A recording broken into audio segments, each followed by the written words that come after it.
সর্বপ্রথম আমি খুবই খুশি যে এরকম ক্রাউড দেখে এত পরিমাণ ভালোবাসা বগুড়াবাসীর যে বাসে এখানে আজকে হার্লেনের এই স্টোর ওপেনিং এ না আসলে আমি বুঝতে পারতাম না। আমি মেনলি এখানে এসেছি হার্লেনের ওপেনিং এ এবং আমি একজন হার্লেনের সদস্য, তো আমার খুবই ভালো লাগছে এখানে আসতে পেরে। সাথে ইমন ভাই কেয়া সবাই আসছে, তো খুব ভালো লাগছে আমার।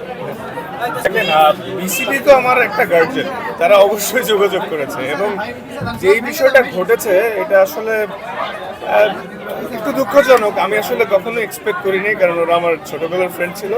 বাট এই বিষয় থেকে আমার ফ্যান্স এবং আগামী জেনারেশন একটা জিনিস শিক্ষা পাবে যে আসলে বন্ধুত্ব চয়েসে কতটা কেয়ারফুল হতে হবে। তো এই ছোটকালের বন্ধু হলে যে ও আপনার শুভাকাঙ্ক্ষী হবে সেটার কোনো এই মানে না। তারা হয়তো উইদিন 24 আওয়ার সব কিছু উইথড্র করেছে, তারা আমার ভালো চায় বলে। তারা যদি ভালোই চাইতো তো কোনো প্রবলেম হলে পারিবারিকভাবেই কথা বলতো। যেহেতু আমি এখানে কোনো দোষী না, এজন্য বেশিক্ষণ যেতেও পারেনি এবং আমি চাইলেও আমার সাইড থেকে কোনো একটা অ্যাকশন নিতে পারতাম, বাট আমার বাবা সেটা করতে পারে। এই বিষয়ে আমি আর কথা বলতে চাই না, বাট সবাই দোয়া করবেন আপকামিং এশিয়া কাপ আছে আমি ভালো করতে পারি আর সুস্থ থাকি।